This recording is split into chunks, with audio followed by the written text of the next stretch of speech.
there with or open.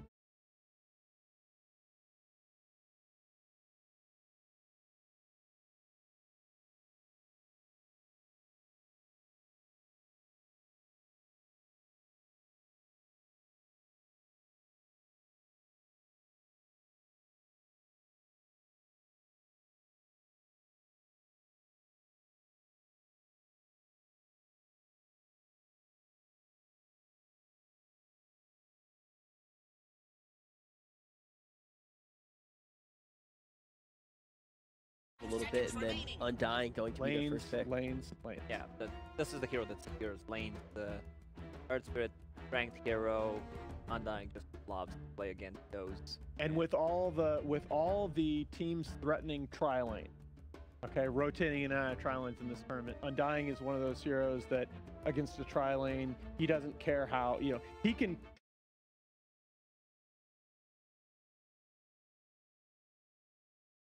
Okay. See that Rasta here? You were saying you wanted to see more Rasta, but tri-lanes so prevalent in this tournament. I believe you said about 25%. Brutal open by VP. This hero, I feel like we talk a lot about the very valued supports in this patch, but if you take those off the table, this is my most.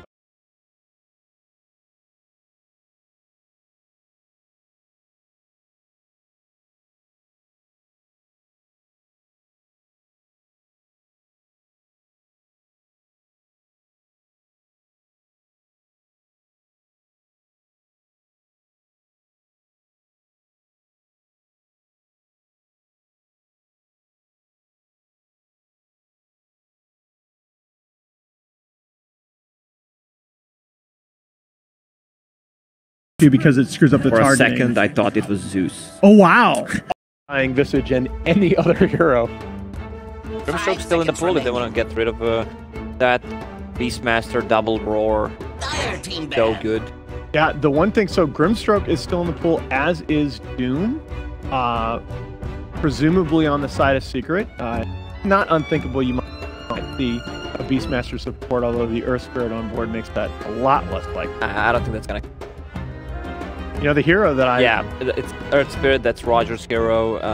Beastmaster, one of Pasha's better heroes. And I feel like Beastmaster or Flash 5, nowhere near effective as... And the numbers would bear you out on that. Medusa's still in the pool, though. Yeah, we have a couple of picks that kind of open. The Ring OD is banned out in the first phase. I wouldn't be surprised to see a Dragon Knight, a Timbersaw. I get a little worried about those because I want to see, if I'm going to see a Dragon Knight, I want to see it 4th or 5th. Because again, you know, you talk about the counters, the Monkey King, as we saw last night, the Timbersaw as well. Okay, so Jugs off the table for Ramses. So you got to respect the PA pick potential out of VP. I think you can go ahead and take a second phase Medusa as Secret if you want. Might be a little bit early. There's that Timber. Okay. Why did you want to see the Timber Lacoste? It was one of the heroes. I feel like the hero does not have that many counters in this patch, especially when they ban out OD as a first.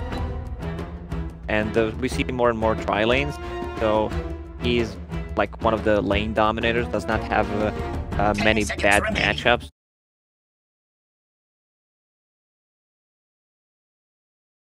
He's like one of the... in the Age of Duel Lanes, a lot of times you constantly had to worry about how are we going to get our Timber to level 3, because that's when that reactive armor sustain really starts to kick in.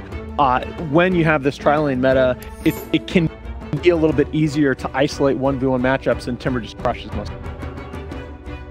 Now dipping into reserve time is going to be VP.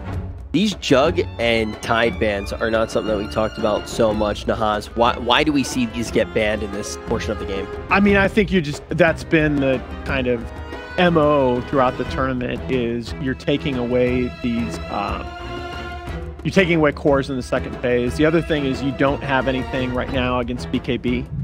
I guess Tombstone might count, but you don't want to have to worry about a hero like Jug that has, the Oracle pick opens up a lot of things here for VP. The Oracle pick makes you worry about a Husker. It makes PA potentially that much more scary. It makes Darkseer flat out unpickable if you were thinking about running Timbersaw in the mid-roll. We didn't see much of an Oracle. I'm not sure if he was banned out mostly. His numbers are good this patch. Yeah, the hero looks so good. The reason why he's so good because Root stops the bounce. Yes. And the hero hasn't been changed. He received just a tiny buff on his Q and damage.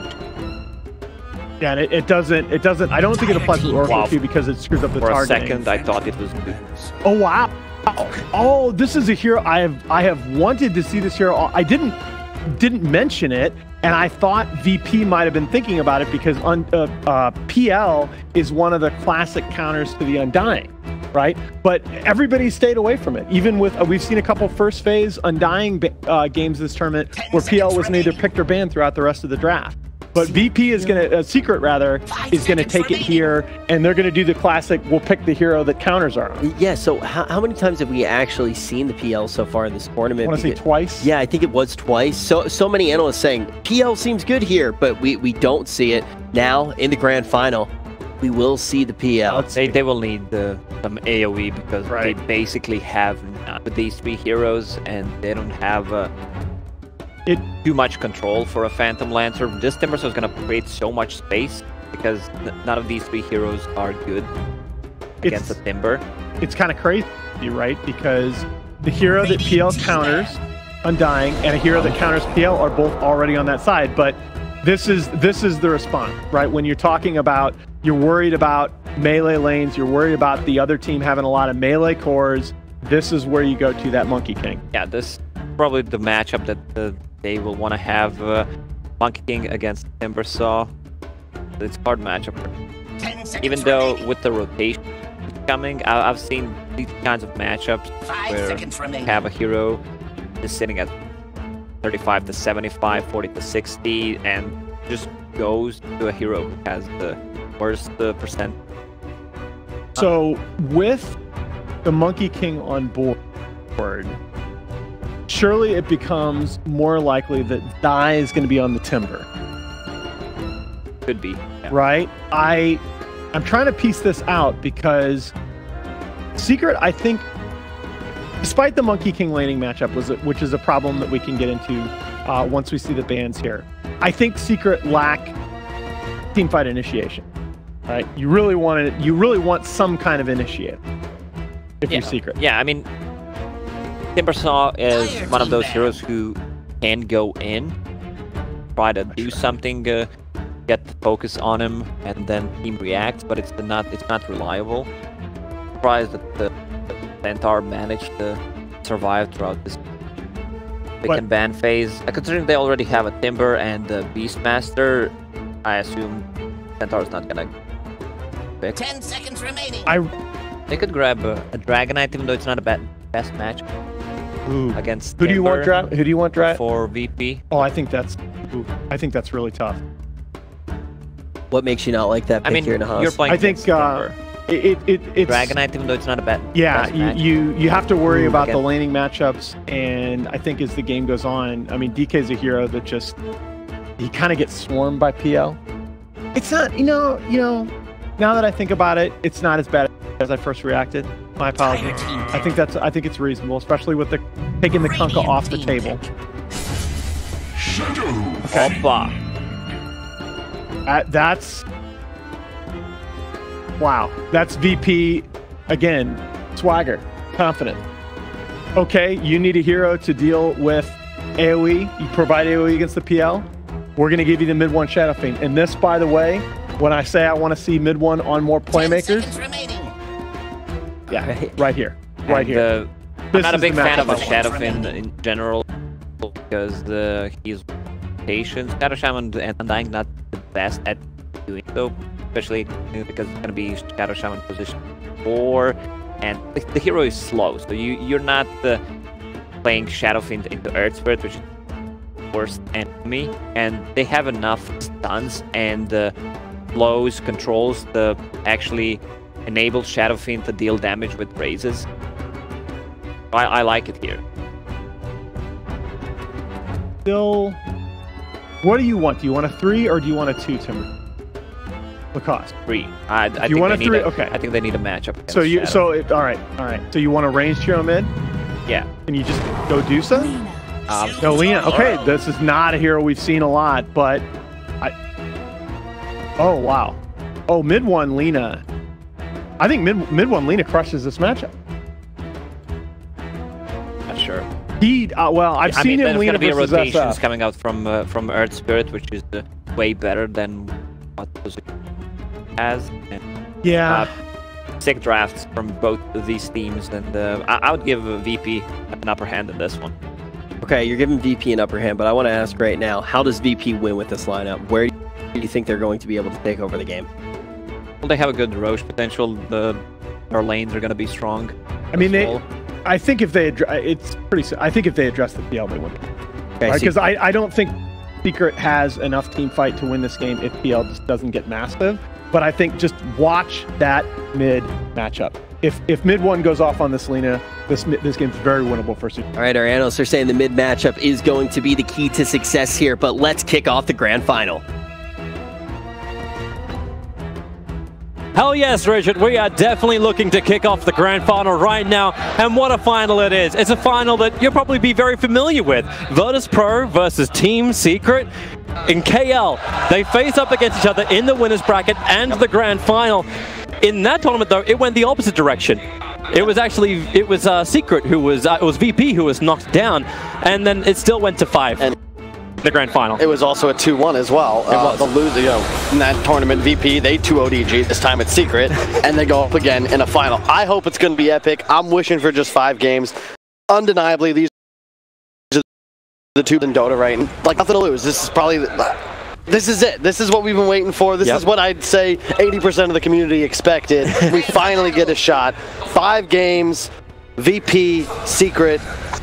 You said on the panel before, you want to just have great Dota. You don't even care who wins in the end. Like Virtus Pro and Team Secret.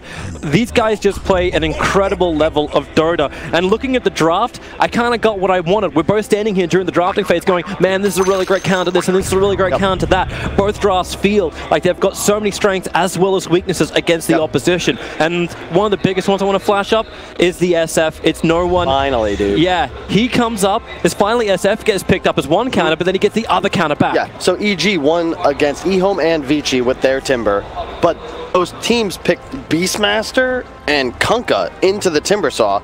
Those aren't real counter picks. I've been hoping for an SF for forever. This hero outscales a Timber. It's a mixed damage core, great synergy with the Beastmaster and the Monkey King. We were thinking about maybe like an Ember last pick, but when you have a Monkey King, you need something that's hitting buildings, and that's what this last pick SF does. Secret, like Nahas said, Lena's going to need to go off. I feel this hero needs to snowball, and the matchup Lena versus SF is not as Lena favorite as it was way back in the past. Is the Lena still able to do a lot of damage when you've got the Oracle in your field? Like, how do you get it all off? And you're pointing to your screen right now to see no one. Yeah, raise first. Raise first. Raise first, what you going for? So this is the new way to play, and part of the reason that this matchup is so hard to read, because you're going to just CS with Souls, rush bottle. We saw Sumail do this back in the past, and I haven't really seen it in a long time. This is the traditional way to beat unfavorable matchups, but it's very high skill. You don't see amateur players even give this a shot. Well, we'll see if no one can pull it off. We'll keep very, very close tabs on him. The laning phase at least has Nisha and Yao on that top lane. So as you said, Razors to begin with, trying to make sure that mid one doesn't feel comfortable, and then keep your eyes on bottom lane where Puppey, he'll be doing the job to try and zone out Ramses. And Ramses on his Monkey King. This is another signature player, and Ramses, what a great player throughout this entire tournament. He has just been on fire. Yeah. He is the best player in the world right now. And I don't think you can make an argument for anyone that's not on his Dota team. Secret, they come out, they 3-0 this. Perhaps we change that up, but Ramses has been on fire. The guy doesn't make mistakes. He's incredibly involved in the development of the team's strategies, and he's nasty. Yep. it's nasty. This is the greatest descriptive word you can find for Ramses. You're like, man, this guy's great. This guy's cool at Dota, and he's nasty. There's a lot of words you could use to describe him, but Puppey has taken so much strength off this. That's an Oracle with 362 HP, but there's no aggression that will come out of Zai. But it has stopped Roger as well as Solo trying to get aggressive against Puppey himself. They know they just don't do enough damage to get the kill. This is when the Undying pickup works so well. Yeah, and the cool thing about the way Secret can play this game is, like we saw at TI, PL will become a problem. Oh, wow. In the mid game, you can deal with them, but late game, none of these heroes of Virtus Pro really challenge him. Especially when you have that like third, fourth item. Lane, these Timber Chains are doing so much work. It's a 400 HP Monkey King. At least the Tango's a little bit more efficient for them, but looking for another chase. Going down towards the bottom while the mid is having its own fun. We have it on our picture-in-picture. Thanks, production, for ensuring we get to watch all of it. But Rogers hit level 2 finally, and really, Lina, she just got a regeneration ring. Top lane. Oh, there it is, the first blood against Pasha. We're looking at the bottom lane, because that's where the other initiation's coming in. Randy dodging one of the attacks with a mischief. Puppey getting a lot more strength back. And there's not much more that Roger can do to help out. They just can't get through the Timbersaw, and Puppey so tanky. This is the Undying factor. Even though it's a 2-on-3 in the bottom lane, Secret still come out ahead. This is Undying in a nutshell, especially when you have a super tanky, sustain-heavy core like Timbersaw to play off of. And look at Puppey just chasing Earthspear through the jungle. But this is great because he wants to go heal anyway, so why not just keep tabs on what Roger's doing and ensure his mid laner stays safe. Also, no one forced all the way back to base. Yeah, he walked it too. That's a long time out of the lane. Lina will move ahead in the CS. This is her going off. Yeah, and this is what one of the downsides of the Bottle Rush is that a well-played Lina, as mid one is doing quite good right now, out CS's you just because you have the nulls, whereas you look at no one, he's just got a circlet to help with his last hitting. And mid one, when you get a lead like this, the SF will probably be able to keep pace, but you are going to win that initial trade. It'll probably equalize once we hit like that 4-minute rune mark, especially if Roger can make something happen here. He's been waiting for a very long time. Thanks to that Dire Observer Ward, they have a little bit extra information on the high ground, so even if mid one feels like he may be a little hidden, it's not the case. Roger should be out of the rolling boulder, but if he doesn't, then there's no follow-up from no one. Even with the level 2 raises he has available, they still need more damage, and I fear for top lane Pasha. He already got hit out. It's the slow from the lands and the damage that just mounts the body block. He'll be... Oh no, he's not okay. He's in a lot of trouble. Nisha just has so much hitting damage, and he'll get the kill onto Pasha. That was well... It was a good idea from Pasha. He had 3 stick and didn't expect that last rush attack from Nisha to finish him off because he spawned the 4 and he would have been able to salve in between hits and possibly turn that kill around as Nisha does not have a point in Doppel. Alas, I think he high rolled on that last hit. VP's finally realized they need to try and change things up. Solar up on the top lane. He's going to help out Pasha and try and keep Shaman away from him, so any initiation isn't a guaranteed kill, which has happened so far. But then again, ES is also rotating. You can keep your eyes on that mid lane, but top's going to be where it's at. The Beastmaster Hawk, no one's going to be there on the right, and they could just roll in towards the Absol. Probably going to be the easier target, and in fact, that's exactly what happens. Solo sets it up. There's your kick. Nisha, he actually wanted to get aggressive, and he's done so against Solo. Supports arrive from Puppey. 1 decay will be enough. He's just out of range to reach Oracle, but that's why you've got the lance from Nisha. They focus that in towards Pasha. But coming at least a wave and a half, Nisha, he feels the confidence. He's going to keep going for it while mid lane, no one has to back up to his tier 1 tower. Lina connecting on these stuns. Yep. He has equalized, though. This is still about the same CS advantage the mid one had once no one returned after being forced to heal. He just caught a few too many Qs, but this is kind of the way it'll go if the SF just catches too many nukes. He's and now, dead. oh no, wait, no, he started with a shock. Thought he was in range for a shackle coming in from the fog of war. Well, I scared myself. Yeah, big. This game is going to be VP's ability to create tempo. Secret, you have an Undying Barasta. Like, they can find kills and pressure all lanes simultaneously. Bottom, Zai might go for this. He was waiting for the stun, trying to get a little bit extra life. Ramses, 1 more hit will do it. He's, yeah, he's got the distance. Zai deep underneath the tower. While in mid lane, 3 heroes once again. It's the solo setup. It's just Fortune's into the rolling boulder. And no one, the Light Strike Array will actually buy some time for Laguna Blade from mid one. He's starting to heal up thanks to all the nukes from Solo. And this will allow Lina to survive and then turn around, looking for the kill over on the Earth Spirit. Unable to get it off, but Puppey drops the Tombstone, looks for the Undying minions. They're not in range, and thanks to the Dire Observer Ward from Virtus Pro, they know how to play around the Undying.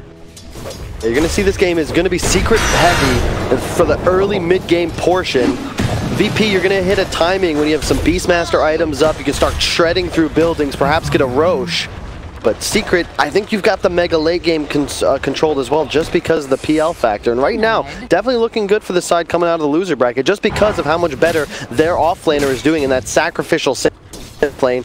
Pasha's been relegated to the jungle, which this is how I think you deal with Virtus Pro as well. Shut down Pasha, don't let him be this space maker. I would much rather play VP and allow Ramses and my carry to free farm than to put Pasha and my offlaner in a 1v1, having that 4 or 5 level advantage once you hit 10 minutes. Especially when they're the late game heroes, like we've seen with the Terrorblade pickups. It's not like a Juggernaut getting a little bit of farm. Ramses, thanks to the heal, will be able to stay alive while up on top. They are really wrapping around as Yapzor wants to go in deeper, but Yapzor's the one they initiate in on. Once again, a quick little pop-off from Oracle, a charge down from Nisha, looking for a rebuttal support for support. The PL illusion blocks him from moving through the tree lines. Stick charge will keep Solo alive for a little bit longer, but you know Nisha wants this. A couple of illusions allowed to happen, but Oracle turns around once more, looking for a trap, but it won't happen. Especially with the fact that mid-1 has arrived in the lane. They charge forward towards Roger. Atlantis may slow him down enough to hit the light strike, and that's why Roger quickly rolling boulders away. Secret doing a good job as well. This is what the top teams do. We saw a couple missed rotations from mid players in previous games in the tournament, but when mid one moves, Puppey is already mid catching the experience. He got a full wave before no one came back. Now he's going to get a bunch of creeps under tower. This is how you want to rotate around the map. If your mid moves, someone has to get that free XP and gold coming back into his tower. With the creep skipping, they may get more than this. Get the experience in mid, but it's free damage onto the tier 1. Radiant is scanning, wondering if there's any kind of rotation coming through the northern side of the river. I can tell you right now, it ain't happening. Monkey King's having his own little battle against the Timbersaw on bottom lane. Always trying to line up for the good slapdowns to get the lifesteal back from everything that Zai takes out of him. You're happy with this if you're Secret, though. Not many offlaners, especially melee offlaners, can stand up against the Timber. This is why they have the confidence to pick a third. Timber's looking for the kills. Doesn't have the mana for another train. Actually, now he does. Soul Ring arrived on the courier, so he can stay underneath the tower, looking for another chakra onto Ramses. He'll switch into a tree, but that's what Zai wants to play around. Ramses, a slap down, buying time. TP's coming in from SF. No one. Can he do some work? If there's another stun available, that's what Oracle is trying to arrive to achieve. But Zai, 1 raise, 2 raise, but Timber chain down. He is away while Laguna Blade fails to kill, but the attack will from mid-1 around Roshan. Gets the kill on the ES. So they're still going on bottom lane. Zai is not out of the woods just yet. There's still triple raids available. 1, 2, slap down. No one gets the kill onto Zai, but it's so much to do it. Look top, you already have a tower push coming out from Secret. This is the strength of having your off-lane Timbersaw as your guardian in the, I call it the off lane, it's the safe lane, but you get what I'm meaning. Yeah. You can't pressure Timber nearly as easily as Secret can apply pressure to this Beastmaster, who is still just rotating through the jungle. Pasha, not much of a game. Your bot tower, Secret, is still full health, and you're winning 2 lanes because the Undying was sitting mid just freely. You kill top tower, and yeah, you lose a Timber, but that's a worthy death. Is this SF? Oh, okay. He'll be fine on bottom lane, especially with TP support arriving. In fact, with Ramses being as low as he is, he should be careful. We'll get a little bit of healing from Solo. But is this actually more punishing? We've seen a lot of times the dire side would just let their tier 1 and tier 2 towers go on the safe lane of TP. But doesn't this cramp up the style of SF's recovery? Yeah, very hard to hold your stacks in place. Oh, hang on. Oh boy, yeah, we may come back to that point. Zai, where's the stun? There's your first control. Just hold the Timber in position, allowing the Razors to do work. Solo's the one with the nuke that finds the kill. They want to get rid of this Tombstone. 1 more hit will do it, but nope, Puppey will take care of it himself. And they still want to go down. Fortification keeps the creep wave alive. Just holding Puppey in. 2 races will connect again. He's got a short-range race. That should be enough to almost kill off Puppey. With the decay, he'll get more life up. But it's still not enough. Virtus Pro diving underneath towers.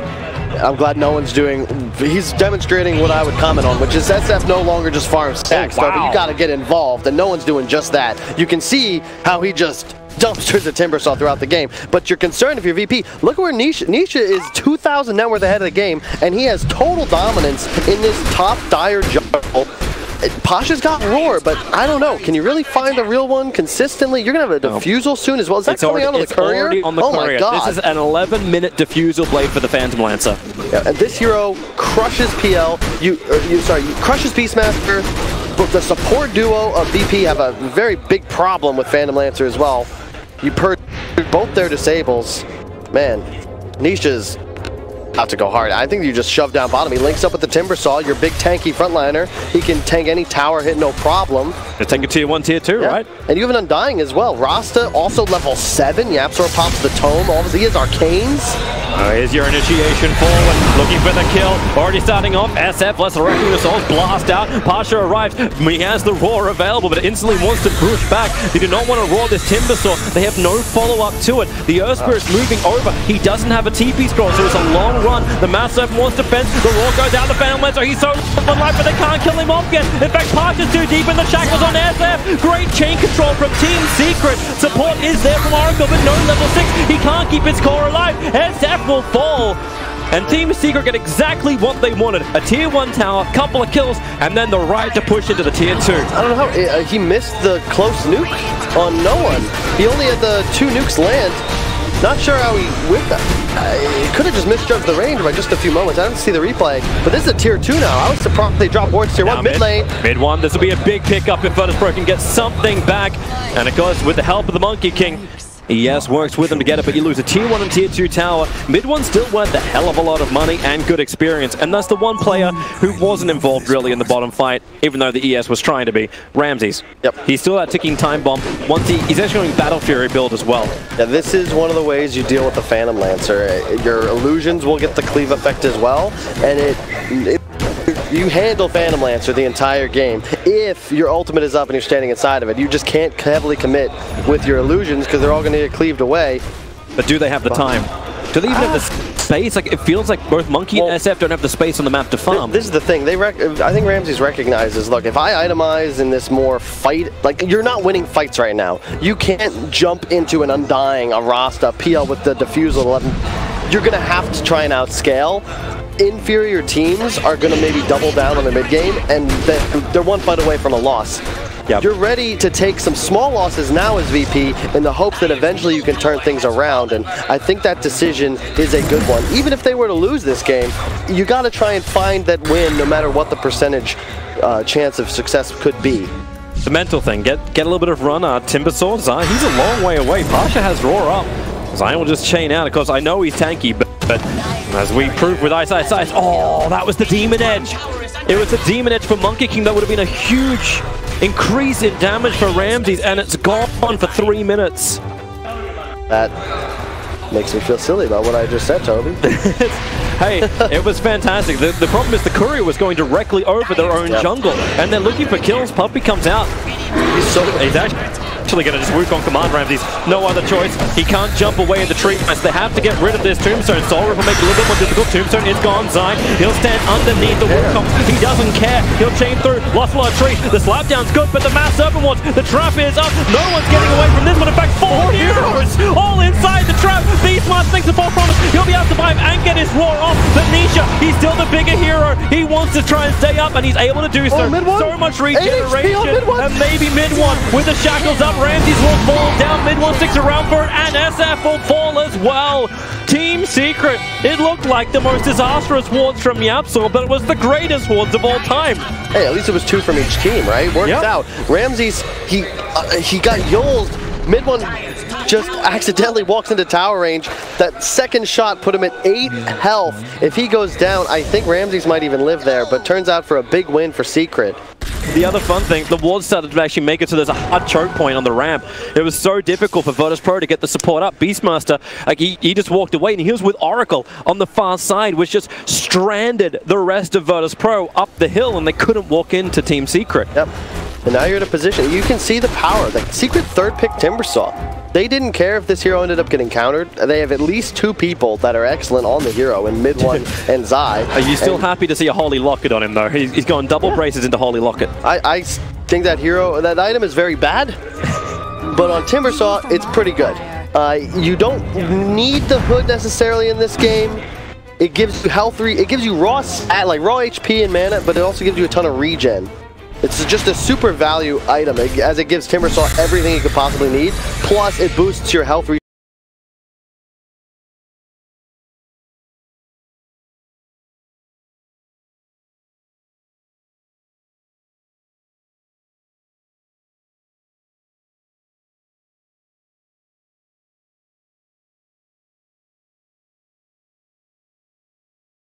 Because right now there isn't enough of it. The physical damage of Ramses isn't intimidating enough. Nisha, well, he'll get his own kill on bottom lane. Beastmaster just being caught out. He's all by himself, and with that, Team Secret look towards Roshan. There is a Beastmaster hook inside the pit, but thanks to the sentry ward, I don't know if he's up. No, he's up on the hill. Nope, the Light Striker raid, they're looking for any kind of extra information. Mid one with one more slave will get rid of that hawk. And Virtus Pro, in fact, it's Roshan who kills it. He'll clamp it down. Alright, ES. He's in position. The Dire Observer is down. They have no extra information inside the pit. Beastmaster will respawn. He can TP out to the shrine if he wants to join the fight. Roshan, 1.2k, rolling boulder in, but the body block from Poppy, absolutely perfect. And that is a punishing kill against Roger. Aegis the Immortal into the hands of the Phantom Lancer. It was a bit of a YOLO, but if it worked, it would be great. But I don't think any team is letting that opening be I don't think Secret is letting that opening occur. Toby, I've seen many an Aegis Steelers of up, but this is Team Secret. They're playing incredibly crisp and clean, and you know, going back to the KL Major, right? That series went to 5 games. VP won the first, lost the next 2, but ultimately closed out and won those final 2. So, you know, if you believe in superstition and coincidence, whoa! Really nice.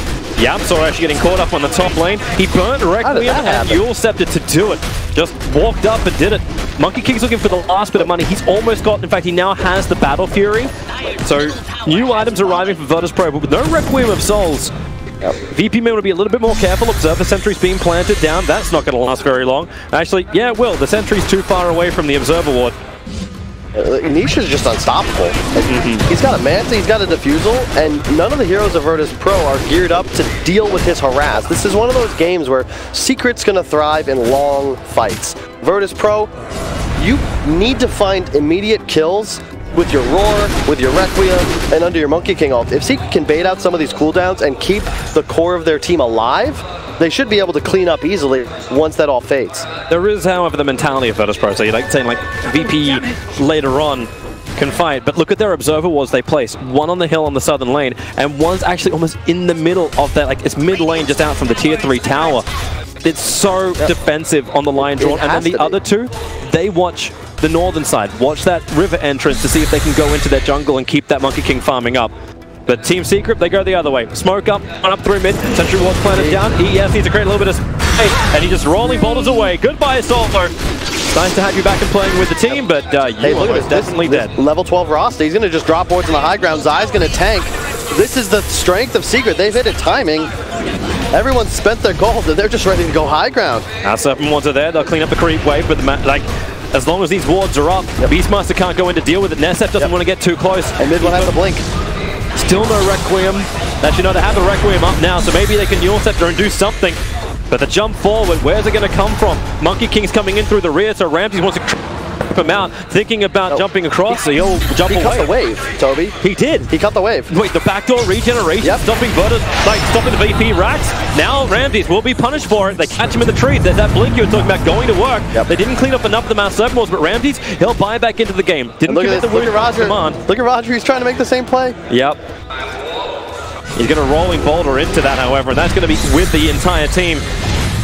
Light Striker Ray trying to get rid of the Dire Creep Wave. They're burning off the mana of the Monkey King for the moment. He's got 11 1-charges, so he can still go back into the Wukong, but can't get the full bump up just yet. He comes in closer. This is too close. PL initiates forward. Remember, he's still got the Aegis Immortal. Monkey King, he can't afford to die. That's why Oracle has already popped the ulti. He knows how risky it is. Beastmaster and he has the back lines. They find the initiation. Hex and Shackles over on Roger. Is buying more time for the defense while Nietzsche underneath the tier 4 towers is just taking everybody out from Virtus Pro. ES is down. No one can commit the 1-charges. He'll have to actually use the defensive use if he wants to survive. Goes for the Requiem. Cannot get it up in time. It's just a death Requiem. Buyback to Valor. And they will be heavily committed because Monkey King is now finally doing some damage with the cleave, but still can't get the kills. They turn around. The man's being taken out. Randy needs to finish the jump to Shackle. There's a dieback for no one, but GG is called. Virtus Pro. They are getting worked by Team Secret. Great draft, great execution. And Team Secret look very, very clean. You can see Puppy game plan for that Earth Spirit first pick. Goes straight for the Undying. I love the concept that they worked with. You have all these heroes that